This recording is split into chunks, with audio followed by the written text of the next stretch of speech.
Good morning, students. So, last class we have discussed about the type of hazards, that is mainly natural hazard and man-made hazards. Today we will be discussing the types of natural hazards. From uh, types of natural hazards based on geophysical processes. So mainly four types of natural hazards are there. First one meteorological, second geological, third hydrological, and fourth extraterrestrial. Meteorological എന്ന് പറഞ്ഞാൽ ഇപ്പൊ ചില സ്ഥലങ്ങളിലെ atmospheric conditions different ആയിരിക്കും. Climatic conditions, atmospheric conditions എല്ലാം different ആയിരിക്കും. Okay. അപ്പൊ അതിന്റെ based ആയിട്ടുള്ള natural hazards. ഇപ്പൊ for example ഈ cyclone, typhoons, hurricanes, tornadoes, snow and ice storms, thunderstorms ഇതെല്ലാം എന്ന് പറഞ്ഞു കഴിഞ്ഞാൽ ഒരു ക്ലൈമാറ്റിക് കണ്ടീഷൻസിന്റെ ബേസിസിൽ ഉണ്ടാവുന്ന ഒരു നാച്ചുറൽ ഹസാർഡ്സ് ആണ്. ലോ പ്രഷർ സെന്റേഴ്സ് ഈ സൈക്ലോൺ എന്ന് പറയുമ്പോൾ പലപ്പോഴും ഒരു ലോ പ്രഷർ സെന്ററിന്റെ അറൗണ്ട് ആയിട്ട് വിൻഡ് ഇൻവേർട്സ് ആയിട്ട് ഇങ്ങനെ കറങ്ങുകയില്ല. ഓക്കെ, ഒന്നെങ്കിൽ ആന്റി ക്ലോക്ക് വൈസ് ഡയറക്ഷനിൽ ആയിരിക്കും, അല്ലെങ്കിൽ ക്ലോക്ക് വൈസ്. പൊതുവെ നോർത്തേൺ ഹെമിസ്ഫിയറിൽ anticlockwise direction, southern ഹെമിസ്ഫിയറിലേക്ക് കൂടുതലും ക്ലോക്ക് വൈസ് ഡയറക്ഷനിലാണ് റൊട്ടേറ്റ് ചെയ്യാറ്. ബേസിക്കലി ചെറിയ ചെറിയ വ്യത്യാസങ്ങളാണ്. ഇപ്പോൾ സൈക്ലോൺ എന്ന് പറഞ്ഞാലും ഹറിക്കെയിൻ, ടോർനാഡോ ഇതെല്ലാം ഓൾമോസ്റ്റ് സെയിം സാധനങ്ങൾ തന്നെയാണ്. പക്ഷെ അവര് എവിടെയാണ് ഒക്കർ ചെയ്യുന്നത് അതിന്റെ ബേസിസിൽ ഉള്ള ഡിഫറെന്റ് നെയിംസ് ആണ്. ഓക്കെ, ഇപ്പൊ ഇന്ത്യൻ ഓഷ്യനിൽ ഒക്കർ ചെയ്യുന്നത് പൊതുവെ ട്രോപ്പിക്കൽ സൈക്ലോൺ എന്ന് പറയാറുണ്ട്. നോർത്ത് വെസ്റ്റ് പസഫിക് ഓഷ്യനിലാണ് ഒക്കർ ചെയ്യുന്നത്, അതിന്റെ ടൈഫൂൺസ് എന്നാണ് പറയാറ്. അറ്റ്ലാന്റിക് പസഫിക് ഓഷ്യനിലാണ് ഒക്കർ ചെയ്യുന്നത്, ഹറിക്കെയിൻസ് എന്ന് പറയും. ലാൻഡ് ബേസ്ഡ് ആയിട്ടുള്ള സംഭവമാണ് കൂടുതലും ടോർനാഡോസ് എന്ന് പറയും. പക്ഷെ അതേ സ്ഥാനത്ത് കടലില് ഓഷ്യൻസിലൊക്കെ ഉണ്ടാകുന്നത് പൊതുവെ ഹറിക്കെയിൻസ് എന്നാണ് പറയാറ്. പിന്നെ സ്നോ ആൻഡ് ഐസ് സ്റ്റോം അങ്ങനെ സംഭവങ്ങളുണ്ട്. ഇപ്പൊ ഫോർ എക്സാമ്പിൾ ഇവിടെ നോക്കുകയാണെങ്കിൽ ടോർനാഡോ എന്ന് പറയുന്ന സാധനം ഇതാണ്. ഒരു അത് ബേസിക്കലി ലാൻഡില് ഉണ്ടാവുന്ന ഒരു സംഭവം, ലാൻഡ് ബേസ്ഡ് സംഭവമാണ്. അതായത് അതിൻ്റെ അകത്ത് ഈ ക്ലൗഡ് ഉണ്ട്, ആ ക്ലൗഡിന്റെ ഡെൻസ് ക്ലൗഡ്സ് ഉണ്ടാവും. ആ ഡെൻസ് ക്ലൗഡ്സിന്റെ ഓൾമോസ്റ്റ് ബേസിൽ നിന്ന് തുടങ്ങിയിട്ട് എർത്തിന്റെ സർഫസ് വരെ ഉണ്ടാവും. അത്രയും വലുതായിരിക്കും ഈ ടോർനാഡോ എന്ന് പറയുന്ന സംഭവം. ഓക്കെ, പക്ഷെ അതിന്റെ ഡയമീറ്റർ ഭയങ്കര അത്ര വലിയ വൈഡ് ഏരിയയിൽ തന്നെ അത്രയും, പക്ഷെ ഡയമീറ്റർ എന്ന് പറഞ്ഞാൽ ഹറിക്കെയിൻസിന് അത്ര വരില്ല. ഓക്കെ, ഇപ്പൊ ഇത് ഞാൻ പറഞ്ഞല്ലോ ലോ പ്രഷർ സെന്ററിന്റെ അതിന്റെ അറൗണ്ട് ഇങ്ങനെ ഹൈ സ്പീഡിൽ വിൻഡ് കറങ്ങുകയായിരിക്കും ചെയ്തത്. ഇപ്പോ പോപ്പുലേറ്റഡ് ആയിട്ടുള്ള ഏരിയാസിലെല്ലാം പോയി കഴിഞ്ഞാൽ കംപ്ലീറ്റ് ഡിസ്ട്രക്ഷൻ ആയിരിക്കും. ഓക്കെ, സോ പക്ഷെ അതേസമയത്ത് ഹറിക്കെയിൻസ് ഒക്കർ ചെയ്യുന്നത് പറഞ്ഞാൽ കൂടുതലും ഓഷ്യൻസിലാണ് ഒക്കർ ചെയ്യുന്നത്. ഓഷ്യൻസിലും കടലിലാണ് ഒക്കർ ചെയ്യുന്നത്. അതിന്റെ വ്യാപ്തി അല്ലെങ്കിൽ അതിന്റെ ഡയമീറ്റർ എന്ന് പറഞ്ഞാൽ അത്രയ്ക്കും ഹ്യൂജ് ആയിരിക്കും, ഹൺഡ്രഡ്സ് ഓഫ് കിലോമീറ്റേഴ്സ് ഉണ്ടാവും. ടോർനാഡോന്റെ കമ്പയർ ചെയ്യുമ്പോൾ കുറവാണ്, ഹറിക്കെയിൻസിനെ കമ്പയർ ചെയ്യുമ്പോൾ കുറവാണെന്നല്ല, ഹറിക്കെയിൻസിനെ കമ്പയർ ചെയ്യുമ്പോൾ പൊതുവെ കുറവാണ്. സോ അങ്ങനെയൊക്കെയാണ് മീറ്റിയോറോളജിക്കൽ ടൈപ്സ് ഓഫ് ഹസാർഡ്സ് ഉണ്ടാകുന്നത്. ഇനി അടുത്ത ജിയോളജിക്കൽ ഹസാർഡ്സ് എന്ന് പറഞ്ഞു കഴിഞ്ഞാൽ എർത്ത് ക്വേക്ക് കാലത്താല്, volcano, tsunamis, landslide, subsidence എന്ന് പറഞ്ഞാൽ ഒരു ഐലൻഡ് ഉണ്ടെങ്കിൽ അത് മുങ്ങിപ്പോവുക. ഓക്കെ, അപ്പൊ അതെല്ലാം ജിയോളജിക്കൽ ബേസ്ഡ് ആയിട്ടുള്ള, അതായത് എർത്ത് ബേസ്ഡ് ആയിട്ടുള്ള ഹസാർഡ്സ് ആണ്. ജിയോ എന്ന് പറഞ്ഞു കഴിഞ്ഞാൽ ജിയോളജിക്കൽ എന്ന് പറഞ്ഞാൽ ബേസിക്കലി എർത്ത് ബേസ്ഡ് ആയിട്ടുള്ള. ഓക്കെ, സുനാമി ആക്ച്വലി ഒരു എർത്ത് ക്വേക്ക് ആണ്, പക്ഷെ കടലിൽ ഒക്കർ ചെയ്യുന്നത് കാലത്താൽ അതിന്റെ എഫക്ട് വാട്ടറിന്റെ മുകളിൽ ഉണ്ടാവുന്നത് കാലത്താൽ അത് ഇങ്ങനെ ലാൻഡിലേക്ക് വന്നു കഴിഞ്ഞാൽ അതൊരു ലാൻഡിലേക്ക് വരികയും ഡിസ്ട്രക്ഷൻ കോസ് ചെയ്യുകയാണെങ്കിൽ അത് ഡിസാസ്റ്റർ ആയി മാറുന്നത്. Okay, otherwise it is known as Hazard. Hydrological എന്ന് പറഞ്ഞാൽ ഫ്ലഡ്. ഓക്കെ, അപ്പോൾ നമ്മൾ ആസാമിലൊക്കെ ഒരുവിധ എല്ലാ വർഷങ്ങളിലും ഫ്ലഡ് ഉണ്ടാവാറുണ്ട്. ഓക്കെ, പ്രധാനമായിട്ടും റിവറാണ് കാരണം. ബ്രഹ്മപുത്ര റിവർ, അങ്ങനെ കുറച്ച് റിവേഴ്സ് ഉണ്ട്. ആ റിവേഴ്സിൽ വെള്ളം കയറുമ്പോൾ ഫ്ലഡ് ആയി മാറുന്നൊക്കെയാണ്. So they are basically hydrological type of natural hazard. Extraterrestrial എന്ന് പറഞ്ഞാൽ മീറ്റിയോറൈറ്റ്സ് എല്ലാം എർത്തിൽ വന്നിട്ട് പതിയ സ്ട്രൈക്ക് ചെയ്യുക, അത് കാലത്താലൊക്കെ ഉണ്ടാവുന്ന ഡിസ്ട്രക്ഷൻ മറ്റു കാര്യങ്ങളാണ് extra terrestrial type of natural Hazard.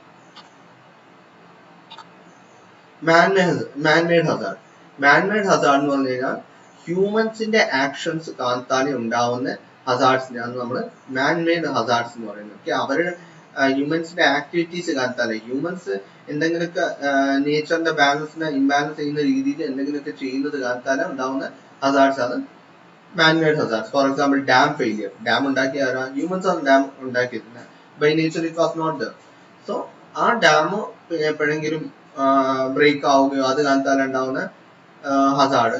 Pollution, അതേപോലെ war or civil strife, leakage, toxic വേസ്റ്റിന്റെ ലീക്കേജ്, അങ്ങനത്തെ കാലത്താൽ എല്ലാം ഉണ്ടാകുന്ന ഹസാർഡാണ് മാൻമെയ്ഡ് ഹസാർഡ്. സോ അങ്ങനെ കുറെ ഹസാർഡ്സ് ഉണ്ട്. സോ ഇവിടെ കുറച്ചെണ്ണം പറഞ്ഞതേ.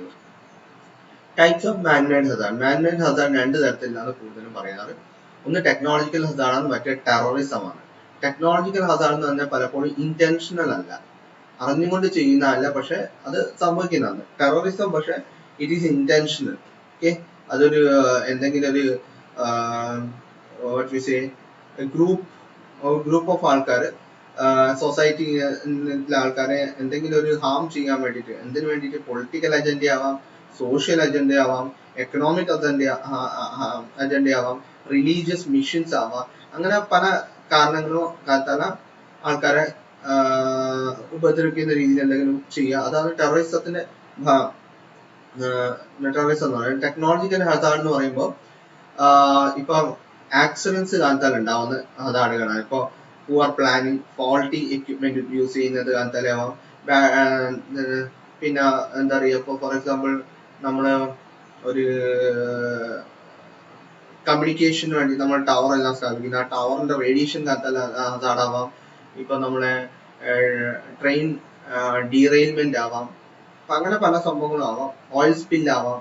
ഓക്കെ, ഓയില് കടലിലെല്ലാം ഈ അടുത്തും ഉണ്ടായിരുന്നു, ഇവിടെ ഓഷ്യനിൽ, ഇന്ത്യൻ ഓഷ്യനിലാന്ന് തോന്നുന്നു, ഷിപ്പിനകത്ത് നിന്ന് ഓയിൽ ലീക്ക് ആയിട്ട് ആ കംപ്ലീറ്റ് സ്ഥലത്തിന്റെ ഓഷ്യനിലെ ആ പെർട്ടിക്കുലർ വൈഡ് ഏരിയയിലെ കംപ്ലീറ്റ് ഇക്കോളജിക്കൽ ബാലൻസ് തന്നെ മൊത്തം നശിപ്പിച്ചു കളയുക. അവിടുത്തെ ഫിഷ് മറ്റു കാര്യങ്ങളെല്ലാം തന്നെ അത് വളരെയധികം എഫക്ട് ചെയ്യും.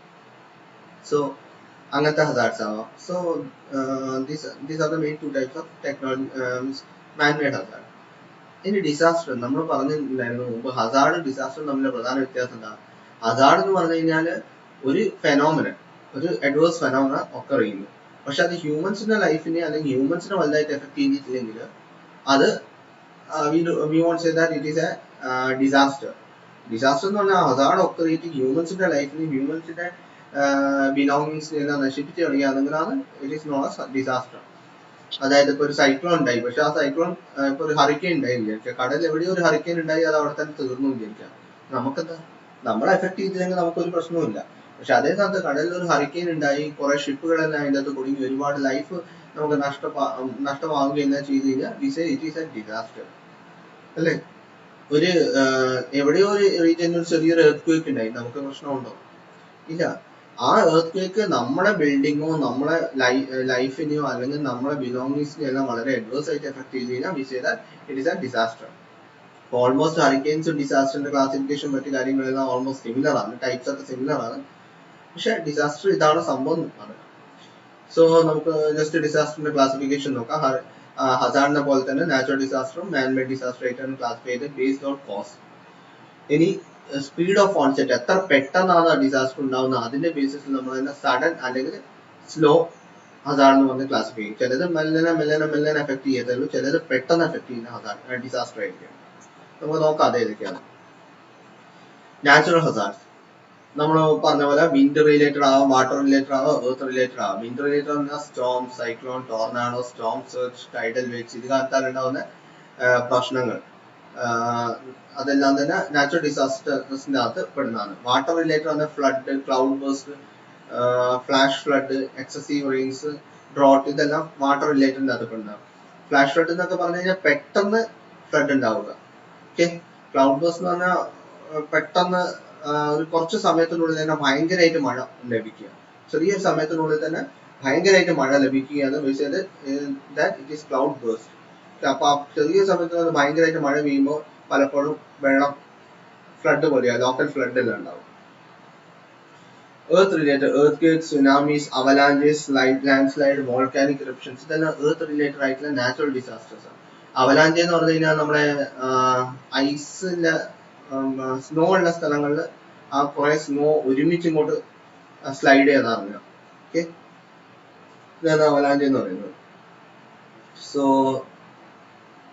Natural disaster. മാൻമേഡ് ഡിസാസ്റ്റർ എന്ന് പറഞ്ഞാൽ different types of accidents, road accidents ആവാം, റെയിൽ ആക്സിഡൻസ്, ട്രെയിൻ ഡീറെയിൽമെന്റ് ഒക്കെ ആവാം, എയറിൽ ഇപ്പൊ പ്ലെയിനുകളെല്ലാം കൂട്ടിയിടിച്ച് അങ്ങനത്തെ ആക്സിഡൻസ് ഒക്കെ നമ്മൾ കേട്ടിട്ടുണ്ട്. പിന്നെ സീലാവാം, ഷിപ്പ് ബേസ്ഡ് ആയിട്ടുള്ള ആക്സിഡൻസ്, അങ്ങനത്തെ സംഭവങ്ങളൊക്കെ ആവാം, ബിൽഡിംഗ് കൊളാപ്സ് ആവാം.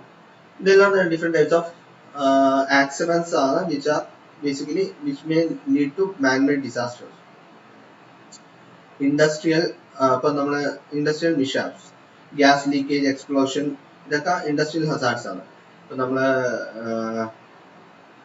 ഭോപ്പാൽ ഗ്യാസ് ട്രാജഡി ഒക്കെ ഇൻഡസ്ട്രിയൽ മിഷാപ്സിന്റെ എക്സാമ്പിൾ ആണ്. എത്രയോ ദൂരത്തേക്ക് ആ ഏരിയയിൽ എത്രയോ വർഷങ്ങൾ ആൾക്കാർക്ക് താമസിക്കാൻ പറ്റിയിട്ടില്ലായിരുന്നു. സോ ഫയർ, ബിൽഡിംഗ് കോൾ, അതായത് ബിൽഡിംഗ് നിന്ന് ഫയർ ഉണ്ടാവുക, അപ്പൊ ഗ്യാസ് ഒക്കെ പലപ്പോഴും പൊട്ടിത്തെറിച്ച് തീ പിടിക്കുക. പിന്നെ കോൾ കാലത്തല്ല ഫയർ ഉണ്ടാവുക, പിന്നെ ഓയിൽ കാലത്തല്ല ഫയർ ഉണ്ടാവുക, അങ്ങനത്തെ all those things may lead to man-made disasters. Forest fires എന്ന് പറഞ്ഞാൽ പലപ്പോഴും ആൾക്കാരുടെ അശ്രദ്ധ കാലത്താൽ ഉണ്ടാവുന്നതും ആവാം. ചിലപ്പോ നാച്ചുറൽ ആയിട്ട് ഉണ്ടാവാം, ചിലപ്പോ ആൾക്കാരുടെ അശ്രദ്ധ കാലത്താൽ ഉണ്ടാവും. കാരണം ഇപ്പൊ ഡ്രൈ ആയിട്ടുള്ള ഗ്രാസ് ഉള്ള സ്ഥലങ്ങളിൽ, വലിയ ഗ്രാസ് ഉള്ള സ്ഥലങ്ങളിലെല്ലാം ഇപ്പൊ പലപ്പോഴും സിഗരറ്റ് സ്മോക്ക് ചെയ്തിടോ അല്ലെങ്കിൽ എന്തെങ്കിലും ഒരു ഫയർ സോഴ്സ് അവിടെ ഇടുകയോ ചെയ്ത് കഴിഞ്ഞാൽ ചിലപ്പോൾ ചെറിയൊരു തീ പിടിച്ച് കഴിഞ്ഞാൽ പോലും അത് എത്രയോ ദൂരം വരെ പെട്ടെന്ന് പടർന്ന് പിടിക്കുന്നതായിരിക്കും. Okay, contamination by poisoning, food water epidemics, contamination. Okay, epidemics എന്ന് പറഞ്ഞാൽ പെട്ടെന്ന് പടർന്ന് പിടിക്കുന്ന രോഗങ്ങൾ.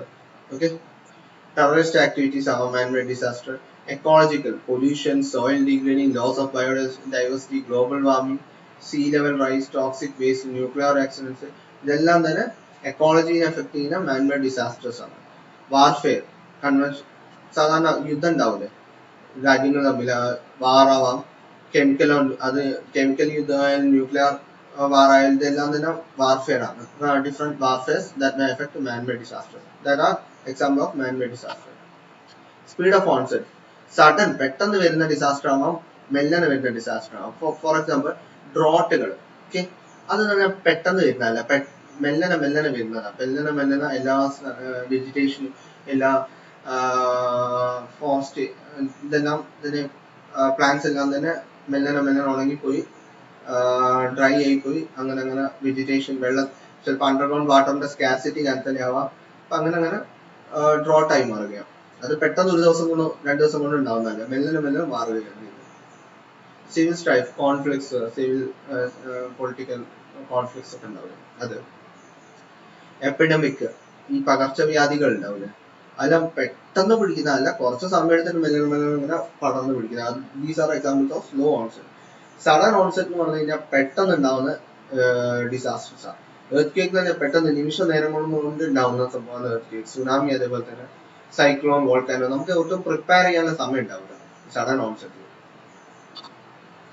Definitions. Emergency is a state in which normal procedures are suspended and extraordinary measures are taken in order to avert a disaster. ഒരു ഡിസാസ്റ്ററിനെ അതിനെ avoid ചെയ്യാൻ വേണ്ടിയിട്ട്, അതിനെ ഫേസ് ചെയ്യാൻ വേണ്ടിയിട്ട് പെട്ടെന്ന് എടുക്കുന്ന നോർമൽ കണ്ടീഷൻസ് എല്ലാം സസ്പെൻഡ് ചെയ്തിട്ട് പെട്ടെന്ന് എടുക്കുന്ന തീരുമാനങ്ങൾ, കാര്യങ്ങളും മെഷേഴ്സും എല്ലാം നമ്മൾ എമർജൻസി എന്ന് പറയുന്നത്. അത് സോഷ്യൽ എമർജൻസി ആവാം, പൊളിറ്റിക്കൽ എമർജൻസി ആവാം, എപ്പിഡമോളജിക്കൽ സർക്കംസ്റ്റാൻസസിലാവാം, അങ്ങനെ പലതും ആവാം. മിറ്റിഗേഷൻ എന്ന് പറഞ്ഞു കഴിഞ്ഞാൽ അതുപോലെ ഈ permanent reduction of risk of a disaster, ഡിസാസ്റ്ററിന്റെ റിസ്ക് കുറയ്ക്കാൻ വേണ്ടിയിട്ട് എടുക്കുന്ന മെഷേഴ്സിനാണ് മിറ്റിഗേഷൻ എന്ന് പറയുന്നത്. പ്രൈമറി മിറ്റിഗേഷൻ ആവാം, സെക്കൻഡറി മിറ്റിഗേഷൻ ആവാം. പ്രൈമറി മിറ്റിഗേഷൻ എന്ന് പറഞ്ഞാൽ സിവിയറിറ്റി ഓഫ് ഹസാർഡും വൾണറബിലിറ്റി എല്ലാം കുറയ്ക്കാൻ വേണ്ടിയിട്ട് ചെയ്യുന്ന മെഷേഴ്സ് ആണ്. ഓക്കെ, ഇപ്പോൾ ഫോർ എക്സാമ്പിൾ കടലിന്റെ സൈഡിൽ താമസിക്കുന്ന ആൾക്കാർക്ക് പെട്ടെന്ന് കടൽ വെള്ളം ചിലപ്പോൾ ഉള്ളോട്ട് കയറി വന്നെന്ന് വരും, വീടും കാര്യങ്ങളെല്ലാം നശിപ്പിച്ചെന്ന് വരും. അപ്പൊ അതൊന്നും അവിടെ നമ്മള് ചെറിയ വലിയ കെട്ടാണ്ട്, ഓക്കെ, വലിയ കല്ല് കൊണ്ട് ഇങ്ങനെ കുറച്ച് ഹൈറ്റിലേക്ക് കെട്ടാണ്ട്, so that water may not rush suddenly and disrupt everything. So അതെല്ലാം പ്രൈമറി മിറ്റിഗേഷൻ നമുക്ക് പറയാം. സെക്കൻഡറി മിറ്റിഗേഷൻ എന്ന് പറഞ്ഞാൽ ഈ ഡിസാസ്റ്ററിന്റെ എഫക്ട്സ് കുറയ്ക്കാൻ വേണ്ടിയിട്ട് എടുക്കുന്ന മെഷേഴ്സിനെയാണ് സെക്കൻഡറി മിറ്റിഗേഷൻ എന്ന് പറയുന്നത്. അപ്പോൾ ഫോർ എക്സാമ്പിൾ ഒരു എർത്ത് ഫ്ലഡോ അങ്ങനെ വല്ലതും ഉണ്ടായി വിചാരിച്ചോ, ഉണ്ടായി കഴിഞ്ഞ് കഴിഞ്ഞാൽ പെട്ടെന്ന് നമുക്ക് എന്തൊക്കെ കാര്യങ്ങൾ ചെയ്യണം, അതിന്റെ എഫക്ട് കുറയ്ക്കാൻ വേണ്ടിയിട്ട്, ആൾക്കാരിൽ അതിന്റെ എഫക്ട് കുറയ്ക്കാൻ വേണ്ടിയിട്ട് പെട്ടെന്ന് നമ്മൾ എന്തൊക്കെ ചെയ്യാൻ പറ്റും, അതിനാ സെക്കൻഡറി മിറ്റിഗേഷനകത്ത് വരുന്നതാണ്. ഓക്കെ, ഇപ്പോൾ ഫോർ എക്സാമ്പിൾ നിങ്ങൾക്ക് കാണാം പ്രിപ്പയർനെസ് അല്ലെങ്കിൽ സെക്കൻഡറി മിറ്റിഗേഷനകത്ത് വരുന്ന സംഭവങ്ങളാണ്. അതായത് പേഴ്സണൽ ആൾക്കാരുടെ ലൈഫ് എങ്ങനെ രക്ഷിക്കാൻ പറ്റും അതിന് വേണ്ടിയിട്ട് കാര്യങ്ങൾ ചെയ്യുക. ആൾക്കാർ ഫണ്ട് അതിന് ഈ ഒരു ഇങ്ങനെ വല്ല സംഭവം ഫ്ലഡോ എർത്ത് വല്ല ഉണ്ടായി കഴിഞ്ഞാൽ അത് പെട്ടെന്ന് നമുക്ക് ഓവർകം ചെയ്യാൻ വേണ്ടിയിട്ട് ക്യാഷ് വേണം. ഓക്കെ, അപ്പൊ ആ ക്യാഷ് നമ്മൾ മുമ്പേ എല്ലാം റെഡിയാക്കി വെച്ചിരിക്കണം. സച്ച് ദാറ്റ് ഫണ്ട് ഓർഗനൈസ് ചെയ്തിരിക്കണം. സച്ച് ദാറ്റ് ഇങ്ങനെ ഒരു ഡിസാസ്റ്റർ ഒക്കെ ചെയ്ത് കഴിഞ്ഞാൽ അതിന് വേണ്ടിയിട്ട് എടുക്കാൻ വേണ്ടിയിട്ട് ഫണ്ട് എല്ലാം നമ്മൾ ആദ്യമേ റെഡിയാക്കി വെച്ചിരിക്കണം. എക്വിപ്മെന്റ്സ്, ഡിസാസ്റ്റർ സംഭവിച്ചു കഴിഞ്ഞാൽ ആൾക്കാരുടെ ഹെൽപ്പ് ചെയ്യുന്ന പല എക്വിപ്മെന്റ്സ് ഉണ്ടാവും, അതെല്ലാം നമ്മൾ റെഡിയാക്കി വെക്കണം. ഇപ്പോൾ ഫോർ എക്സാമ്പിൾ ഫ്ലഡ് ഉള്ള സ്ഥലങ്ങളിലെല്ലാം പെട്ടെന്ന് തന്നെ പുഴയുടെ മുകളിൽ കൂടെ നമ്മൾ മിലിറ്ററി എല്ലാം ബ്രിഡ്ജ് എല്ലാം ഉണ്ടാക്കാറുണ്ട്. അതേപോലെ തന്നെ ഒരു സൈഡ് ഒരു റിവറിന്റെ ഒരു സൈഡിൽ മറ്റൊരു സൈഡിലേക്ക് എത്തിക്കാൻ വേണ്ടിയിട്ട് വേറെ പല മെഷേഴ്സും നമ്മൾ യൂസ് ചെയ്യാറുണ്ട്. എന്നിട്ട് അതെല്ലാം എക്വിപ്മെന്റ്സിനകത്ത് പെടുന്നതാണ്. Okay, supplies within the safe environment for effective relief. Okay, ഒരു സേഫ് എൻവയോൺമെന്റിൽ നമുക്ക് ആവശ്യമായ സപ്ലൈകളും മറ്റു കാര്യങ്ങളെല്ലാം എത്തിച്ചു കൊടുക്കുക, അതെല്ലാം പ്രിപ്പയർനെസ്സിനകത്ത് വരുന്നതാണ്.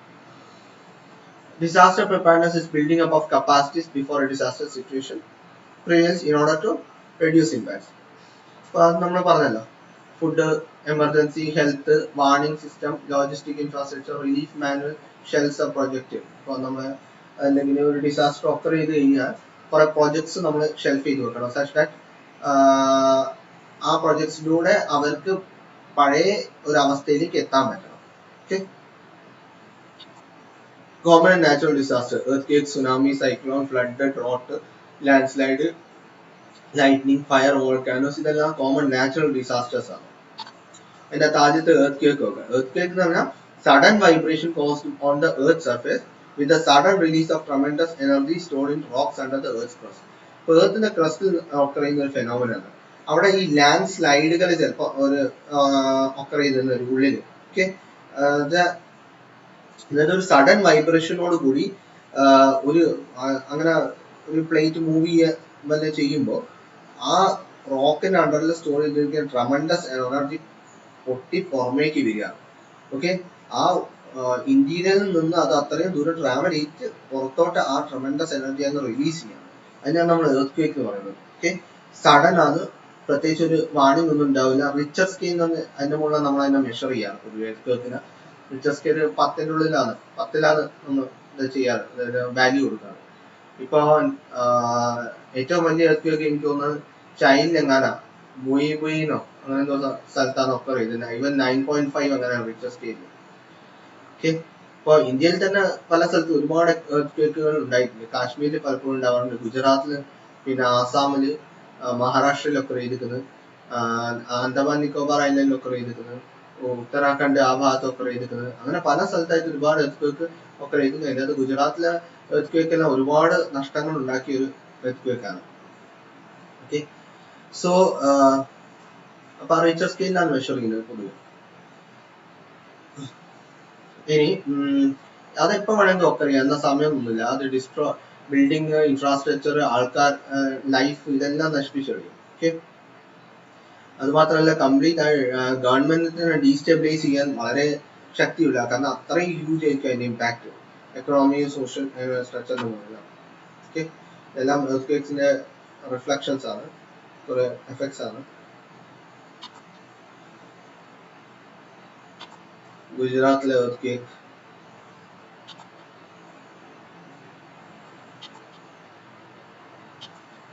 മെക്സിക്കോയിലെ earth. Cause of earthquake, disequilibrium in any parts of earth crust. ഞാൻ പറഞ്ഞല്ലോ, ഇതിന്റെ ഒരു പാർട്ടിൽ ഡിസ്ഇക്വിലിബ്രിയം, ഒരു പ്ലേറ്റ് നീങ്ങി പോവോ അങ്ങനെ വല്ല സംഭവിക്കാതെ സംഭവിക്കും. Nuclear testing, underground nuclear testing നടത്തുമ്പോൾ സംഭവിക്കാം. അണ്ടർഗ്രൗണ്ട് വാട്ടർ ലെവൽ കുറഞ്ഞു കഴിഞ്ഞാൽ സംഭവിക്കും. ഇതൊക്കെയാണ് മെയിൻ കോസ്. അഡ്വേഴ്സ് എഫക്ട്സ് എന്ന് പറയുമ്പോൾ സെറ്റിൽമെന്റ്, ട്രാൻസ്പോർട്ട് സിസ്റ്റം നശിപ്പിച്ചെറിയും, കൊളാപ്സ്, വീടുകൾ, സ്ട്രക്ചേഴ്സ് എല്ലാം നശിപ്പിച്ചെറിയും, ഗ്രൗണ്ട് സർഫസ് ഡിഫോർമേഷൻ, സുനാമി. അതെ, കടൽ ഈ earthquake occur ചെയ്യുകയാണെങ്കിൽ it may lead to tsunami. കാരണം അതിന്റെ ആ പ്രഷറും എനർജി എല്ലാം കൂടി ടൈഡൽ വേവ്സിലേക്ക് കയറും. പിന്നെ അത് വലിയ വാട്ടർ അങ്ങോട്ട് ലാൻഡിലേക്ക് അങ്ങോട്ട് ഫ്ലഷ് ചെയ്ത് കയറുകയാണ്. With that particular high energy. എത്രയോ ഹൈറ്റിലേക്ക് ആയിരിക്കും ടൈഡ്സ് റൈസ് ആവുന്നത്. Okay, so it's basically because of the earthquake hazard mitigation. അതിന്റെ earthquake അതിന്റെ മിറ്റിഗേഷൻ മെഷേഴ്സ്, അതായത് നമുക്ക് എങ്ങനെ അതിന്റെ എഫക്റ്റും മറ്റു കാര്യങ്ങളെല്ലാം കുറയ്ക്കാൻ പറ്റും, അല്ലെ പ്രിവെന്റ് ചെയ്യാൻ പറ്റും. പ്രിവെന്റ് ചെയ്യാൻ നമുക്ക് പറ്റില്ല earthquake, പക്ഷെ അതിന്റെ എഫക്റ്റ് കുറയ്ക്കാൻ എങ്ങനെ പറ്റും, അതാണ് ഇവിടെ പറയുന്നത്. earthquake monitoring center, അതായത് നമ്മൾ ജോഗ്രഫിക്കൽ നമ്മൾ earthquake seismological centers എസ്റ്റാബ്ലിഷ് ചെയ്യും, സച്ച് ദാറ്റ് അവിടെ റിച്ചർ സ്കെയിൽ അല്ലെങ്കിൽ നമുക്ക് കുറച്ച് മുമ്പേ നമുക്ക് അതിന്റെ വൈബ്രേഷനും മറ്റു കാര്യങ്ങളെല്ലാം അറിയാൻ പറ്റും. ഓക്കെ, വൾണറബിലിറ്റി മാപ്പ്, നമ്മുടെ ഇന്ത്യൻ കൺട്രീന്റെ കംപ്ലീറ്റ് ആയിട്ട് ഒരു വൾണറബിലിറ്റി മാപ്പ് പ്രിപ്പയർ ചെയ്യുന്നത്. അതായത് those regions which are frequently prone to earthquakes. earthquake സ്ഥിരം ഉണ്ടാവുന്ന പല റീജിയൻസ് ഉണ്ട്. കാശ്മീരിൽ കുറച്ച് പ്രാവശ്യം ഉണ്ടായിരിക്കുന്നത് എന്റെ വിശ്വാസം. അപ്പൊ അങ്ങനെ earthquake സ്ഥിരം ഉണ്ടാവുന്ന കുറച്ച് സ്ഥലങ്ങളുണ്ട്. അത് മാപ്പ് ചെയ്തിട്ട് നമ്മൾ വൾണറബിൾ റീജിയൻ ആയിട്ട് ഡിക്ലെയർ ചെയ്തിട്ട് അവിടെ എന്ത് കൺസ്ട്രക്ഷൻ മറ്റു കാര്യങ്ങൾ ഉണ്ടാക്കുമ്പോൾ earthquake-നെ ഓവർകം ചെയ്യാൻ, അല്ലെങ്കിൽ earthquake ഉണ്ടായാൽ പോലും പിടിച്ചു നിൽക്കാൻ capable ആയിട്ടുള്ള രീതിയിൽ കൺസ്ട്രക്ഷൻ മറ്റു കാര്യങ്ങളൊക്കെ ഉണ്ടാക്കുക. സോ അതെല്ലാം ഡിസാസ്റ്റർ കുറയ്ക്കും. ഇപ്പം മൂന്നാമത്തെ പറഞ്ഞാൽ അത് തന്നെയാണ്, ഹൗസ് ടൈപ്പ് ബിൽഡിങ്സ് ഇതെല്ലാം earthquake-നെ വിസ്റ്റാൻഡ് ചെയ്യുന്ന രീതിയിലേക്ക്. ഇപ്പൊ ജപ്പാനിൽ ഒരുവിധം സ്ഥിരം earthquake ഉണ്ടാവുന്ന ഒരു പ്ലേസ് ആണ് ജപ്പാൻ. അവിടെ ഇപ്പോൾ earthquake-നെ വിസ്റ്റാൻഡ് ചെയ്യുന്ന രീതിയിലാണ് ബിൽഡിംഗ് മറ്റു കൺസ്ട്രക്ഷൻ എല്ലാം പൊതുവെ ഉണ്ടാവാറ്. ഓക്കെ, earthquake resistant designs മറ്റു കാര്യങ്ങളെല്ലാം യൂസ് ചെയ്യാം. Tsunami. The term tsunami has been derived from a Japanese term su means harbor and nami means waves. Okay, so tsunami എന്ന് പറയുമ്പോൾ ശരിക്കും പറയുകയാണെങ്കിൽ നോർമൽ ടൈഡ്സ്, ഓഷ്യൻസിൽ ഉണ്ടാവുന്ന നോർമൽ ടൈഡ്സ് നിന്ന് തീർത്തും വ്യത്യസ്തമായ ടൈഡ്സ് കാണാൻ ഉണ്ടാവുന്ന ഒരു എഫക്റ്റ് ആണ് സുനാമി എന്ന് പറയുന്നത്. അതായത് നോർമൽ ടൈഡ്സ് എന്ന് പറയുമ്പോൾ അതിന്റെ ഹൈറ്റും അതിന്റെ അന്ന് എത്ര ദൂരം സഞ്ചരിക്കാൻ പറ്റും അതെല്ലാം കുറവായിരിക്കും. പക്ഷെ സുനാമി എന്ന് പറഞ്ഞാൽ വളരെ ഹൈറ്റ് കൂടിയ ടൈഡ്സ് ആണ്. ഓക്കെ, അതാണെങ്കിൽ വളരെ അതിനകത്ത് ഉള്ള എനർജി എന്ന് പറഞ്ഞാൽ വളരെ കൂടുതലുമായിരിക്കും. Okay, so that huge amount of energy leads to huge amount of destruction when it reaches the land. Okay, first tsunami 1480 BC-യിലാണ് ഉണ്ടായിരിക്കുന്നത്. അതൊരു സിവിലൈസേഷനെ തന്നെ കംപ്ലീറ്റ് ആയിട്ട് വൈപ്പ് ഔട്ട് ചെയ്തു എന്നാണ് പറയുന്നത്. ഓക്കെ, പിന്നെ ലിസ്ബണിൽ ഉണ്ടായി, പിന്നെ അങ്ങനെ വേറെ പല സ്ഥലത്തും ഉണ്ടായിട്ടുണ്ട് tsunami. Okay, tsunamis are popularly called tidal waves, but they have actually nothing to do with the tides. Okay, സുനാമീസിനെ നമ്മൾ ടൈഡൽ വേവ്സ് നമ്മൾ പറയുന്നുണ്ടെങ്കിലും പക്ഷെ ബേസിക്കലി ടൈഡ്സ് എന്തുകൊണ്ടാണ് ഉണ്ടാവുന്നത്, ആ റീസൺ കൊണ്ടല്ല സുനാമി ഉണ്ടാവുന്നത്. അപ്പൊ അത് ടൈഡ്സുമായിട്ട് വലിയ ബന്ധമൊന്നും ഇല്ല എന്ന് അവർ യൂഷ്വലി പറയുന്നത്. ഇത് ബേസിക്കലി വാട്ടറിന്റെ മൂവ്മെന്റ് കാട്ടാൻ ഉണ്ടാവുന്ന ചില വേവ്സ് ആണ്. Okay, series of waves created when water moves quickly. Okay, മറ്റേത് അങ്ങനെയല്ല, മറ്റേത് വേറെ പല എഫക്റ്റും കാണിച്ചാൽ ഉണ്ടാവുന്ന വേവ്സ് ആണ്. ഓക്കെ, ഈവൻ മൂണിന്റെ എഫക്റ്റ് പോലും അതിൻ്റെ അകത്ത് ഉണ്ടാവും. പക്ഷെ ഇത് അങ്ങനെയല്ല, it is basically because of the water movement. Okay, ഇതുണ്ടാവാൻ പല കാരണങ്ങളുണ്ട്. അതായത് ഇപ്പോൾ ഫോർ എക്സാമ്പിൾ earthquake ആയിരിക്കാം കാരണം, വോൾക്കാനിക് ഇറപ്ഷൻ ആവാം കാരണം, മീറ്ററൈറ്റ്സ് വീഴുന്നതായിരിക്കാം കാരണം, സ്നോന്റെ ഐസിന്റെ വലിയൊരു പീസ്, അതായത് സച്ച് ദാറ്റ് അതിന്റെ ഡെപ്ത് എന്ന് പറഞ്ഞ ഹൈറ്റ് എന്ന് പറയുന്നത് അതിന്റെ വിഡ്ത്തിനെക്കാട്ടും ഒരുപാട് കൂടുതലുള്ള അങ്ങനത്തെ ഐസ് പീസ് എല്ലാം വീഴുന്നത് കാലത്താലും ഉണ്ടാവാം. അങ്ങനെ പല കാരണങ്ങളാൽ ഇപ്പൊ ലാൻഡ് സ്ലൈഡ് പോലത്തെ കാരണങ്ങളാലും സുനാമി ഉണ്ടാവും. Okay, earthquakes, volcanic eruptions, submarine landslides, cosmic impacts, അതായത് മീറ്ററൈറ്റ്സ് എല്ലാം വന്ന് സ്ട്രൈക്ക് ചെയ്യുക, ഐസ് ഫോൾസ്, ഇത് കാലത്താലൊക്കെ സുനാമി ഉണ്ടാവും. പൊതുവെ ലാൻഡ് സ്ലൈഡും earthquake എല്ലാമാണ് പ്രിഡോമിനന്റ് ആയിട്ടുള്ള ഫാക്ടേഴ്സ്. ഇപ്പോൾ earthquake ഉണ്ടാവുകയാണെങ്കിൽ water column up and down. Okay, water ഇങ്ങനെ മേലോട്ടും താഴോട്ടും ഇങ്ങനെ പോകും. അപ്പോൾ ബേസിക്കലി ആ എർത്ത് വഴി ഉണ്ടാവുന്ന ആ പൊട്ടൻഷ്യൽ എനർജി കംപ്ലീറ്റ് ആയിട്ട് വാട്ടറിന്റെ കൈനറ്റിക് എനർജി ആയിട്ട് മാറുകയാണ്. അതുവഴി ആ കൈനറ്റിക് എനർജി ലാൻഡ് ഷോർ വരെ എത്തിയിട്ട് ബേസിക്കലി സുനാമി കോസ് ചെയ്യാറ്. ഓക്കെ, നിങ്ങൾക്ക് ഇവിടെ കാണാം ലാൻഡ് സ്ലൈഡ് കാണത്തല്ല. ഇപ്പൊ ഒരു പീസ് ഓഫ് ലാൻഡ് താഴത്തേക്ക് സ്ലൈഡ് ചെയ്ത് കഴിയുമ്പോൾ it will just push water up എന്ന് പറയുന്നത്. അപ്പൊ ഇത് ടൈഡായി മാറി, ടൈഡല്ല വലിയ ടൈഡ്സ് ആയി മാറി ഇങ്ങനെ സീഷോർ വരെ എത്തുന്നതാണ് സംഭവം. പൊതുവെ എർത്തിന്റെ ക്രസ്റ്റിലാണ് ഇതൊക്കെ ഇറങ്ങിയാറ്. ഓക്കെ, അതേപോലെ വോൾക്കാനോ ബേസ്ഡ് ആയിട്ടുള്ള സുനാമി നിങ്ങൾക്ക് ഇവിടെ കാണാം. വോൾക്കാനിക് ഇറപ്ഷൻ നടക്കുന്നു, അത് കഴിഞ്ഞിട്ട് ഇവിടുന്ന് ഇങ്ങനെ അതിന്റെ പ്രോഡക്ട്സ് എല്ലാം തന്നെ ഇവിടേക്ക് വരുന്നു, അതുവഴി വാട്ടറിലേക്ക് വീഴുന്നു. അത് പിന്നെ സുനാമി വാട്ടർ മൂവ്മെന്റ് വഴി സുനാമി ആയിട്ട് ഫോം ചെയ്യുന്നു. മീറ്ററൈറ്റ്സ് ഫോളോ ചെയ്യുന്ന കാലത്താലും വാട്ടറിന്റെ ആക്ഷനിൽ ഒരുപാട് സ്പ്ലാഷ് വേവ്സ് ഉണ്ടാവും, which will ultimately leads to tsunami. Adverse effects എന്ന് പറഞ്ഞാൽ destruction, death, disease, environment impacts, cost, psychology effects, ഇതെല്ലാം തന്നെ സുനാമിന്റെ എഫക്ട്സ്. അതായത് ഡിസ്ട്രക്ഷൻ എന്ന് പറയുമ്പോൾ building, road, boat, bridge, car, trees, ഇതെല്ലാം നശിച്ചു പോവുകയാണ് ചെയ്യുന്നത്. ഓക്കെ, ഈ എർത്ത് കടലിന്റെ അകത്ത് അടിയിൽ എവിടെയും ഉണ്ടായിട്ട്, ക്രസ്റ്റിലും ബേസിക്കലും ഉണ്ടായിട്ട് അവിടുന്ന് ആ എനർജി പുറത്തോട്ട് വരുമ്പോൾ അവിടെ ഉണ്ടാവുന്ന ആ വേവാണ് ഇത് അവസാനം ലാൻഡ് ഷോറിൽ എത്തുന്നത്. അത്രയ്ക്കും high amount of energy contain ചെയ്ത വേവ് ആയിരിക്കും. അപ്പൊ അത് അത്രയും ഹൈ സ്പീഡിൽ വന്നിട്ട് ലാൻഡ് ഷോറിൽ വന്ന് സ്ട്രൈക്ക് ചെയ്യുമ്പോൾ അവിടുത്തെ ആ ഹൈ എനർജിയോട് കൂടി സ്ട്രൈക്ക് ചെയ്യുമ്പോൾ ബിൽഡിംഗ്, റോഡ്, ഇതെല്ലാം സംഭവം കംപ്ലീറ്റ് ഡിസ്ട്രക്ഷൻ ഒക്കെ വരും. ഡെത്ത്, ഹ്യൂമൻസ്, കാറ്റൽസ്, ഇതെല്ലാം മരണം സംഭവിക്കും. ഡിസീസ്, ഓക്കെ, ഈ കടലിലെ വെള്ളം നമ്മളെ ഹ്യൂമൻസ് താമസിക്കുന്ന സ്ഥലത്ത് വന്നിട്ട് ഫുള്ളായിട്ട് ഫ്ലഷ് ചെയ്യുമ്പോൾ കംപ്ലീറ്റ് ആയിട്ട് വാട്ടർ കണ്ടാമിനേറ്റഡ് ആയി പോകും. ഡ്രിങ്കിങ് വാട്ടറിന്റെ സോഴ്സ് മുഴുവൻ നശിച്ചു പോകും, സീവേജ് മുഴുവൻ ഡാമേജ് ആയി പോകും. അപ്പൊ കംപ്ലീറ്റ് പിന്നെ ഈ പറയുന്ന ഡെത്തും എല്ലാം ഒരുപാട് ഒക്കർ ചെയ്യുമ്പോൾ അത് കാലത്താലെ ഉണ്ടാവുന്ന എന്താ പറയാ, അത് ക്ലീൻ ചെയ്യണമല്ലോ, എല്ലാം ക്ലീൻ ചെയ്യാൻ വേണ്ടി കുറെ സമയം പിടിക്കും. അപ്പൊ അത് കാലത്താല് ഈ ഡിസീസ്, ഒരുപാട് കണ്ടേജിയസ് ആയിട്ടുള്ള ഡിസീസുകൾ ഉണ്ടായെന്ന് വരും. ഓക്കെ, പകർച്ചവ്യാധികൾ ഒരുപാട് കൂടും. Environment impacts, animals, plants, natural resources, waste accumulation, ഇങ്ങനെയൊക്കെ സംഭവിക്കും. ഇതെല്ലാം കാലത്താൽ ഒരുപാട് എൻവയോൺമെന്റ് എഫക്ട്സ് ഉണ്ടാവും. അപ്പൊ എൻവയോൺമെന്റ് മുഴുവൻ നശിച്ചു പോകും. ആനിമൽസും പ്ലാന്റ്സും ട്രീസ് ഇതൊക്കെ നശിച്ചു പോവുകയല്ലേ ചെയ്യുന്നത്. പിന്നെ അതുപോലെ ഈ കംപ്ലീറ്റ് ആയിട്ട് ബിൽഡിംഗ് വേസ്റ്റും മറ്റേ സംഭവങ്ങളെല്ലാം റിമൂവ് ചെയ്യുന്നത് ഒരുപാട് ദിവസങ്ങൾ പിടിക്കും. അതുകൊണ്ട് തന്നെ കംപ്ലീറ്റ് ആയിട്ട് ആ ബാലൻസ്ഡ് ആയിട്ടുള്ള എക്കോളജി മുഴുവൻ ഇംബാലൻസ് ആയി നശിച്ചു പോകും. കോസ്റ്റ്, ഇതിൽ നിന്ന് റെക്കവർ ചെയ്യാൻ വേണ്ടി ഹ്യൂജ് എമൗണ്ട് ഓഫ് കോസ്റ്റ് വേണ്ടി വരും. കാരണം ഇൻഫ്രാസ്ട്രക്ചർ തന്നെ സെറ്റ് ചെയ്യണമെങ്കിൽ, റീബിൽഡ് ചെയ്യണമെങ്കിൽ ഒരുപാട് ഹ്യൂജ് എമൗണ്ട് ഓഫ് കോസ്റ്റ് വേണ്ടി വരും. പിന്നെ ഒരുപാട് മരണങ്ങൾ സംഭവിച്ചിട്ടുണ്ടെങ്കിൽ അതെല്ലാം അവരുടെ കുടുംബങ്ങൾക്കെല്ലാം ആശ്വാസത്തിന് വേണ്ടിയിട്ട് ഒരു എന്താ പറയാ, ഒരു എമൗണ്ട് കൊടുക്കല്ലോ അത്. പിന്നെ ഈ പറയുന്ന rail, road, power line, communication lines, ഇതെല്ലാം റീ എസ്റ്റാബ്ലിഷ് ചെയ്യുന്ന ഹ്യൂജ് എമൗണ്ട് ഓഫ് കോസ്റ്റ് ആയിരിക്കും ഒക്കെ ചെയ്യുന്നത്. ഗവൺമെന്റിനെ ഒന്ന് ഡീസ്റ്റെബിലൈസ് ചെയ്യാൻ കാപ്പബിൾ ആയിട്ടുള്ള ഒരു ഫിനോമിന സുനാമി എന്ന് പറഞ്ഞാൽ. സൈക്കോളജിക്കൽ എഫക്ട് എന്ന് പറഞ്ഞാൽ പലർക്കും പിന്നെ പോസ്റ്റ് ട്രോമാറ്റിക് സ്ട്രെസ് ഡിസോർഡർ ആയിരിക്കും. ആ ഷോക്ക് വിട്ടുമാറണമെങ്കിൽ കുറെ ദിവസങ്ങൾ പിടിക്കുന്ന പറയുന്നത്. ഓക്കെ,